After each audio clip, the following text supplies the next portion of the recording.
மெதுவாக உன்னை கொஞ்சம் தொட வேண்டுமே திருமேனி எங்கும் விரல்கள்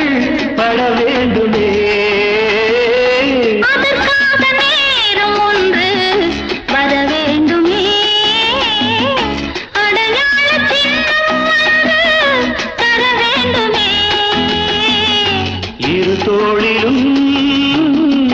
மணமாலைகள்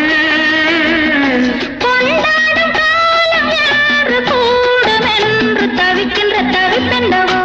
என் கண்மணி காதலி இடமாங்கனி உன்னை பார்த்ததும் சிரிக்கின்றதே நான் சொன்ன ஜோக்கை கேட்டு நாடமோ நீ நகைச்சுவை மன்னன் இல்லையோ என் மன்னவன் காதலன் என்னை பார்த்ததும் 1000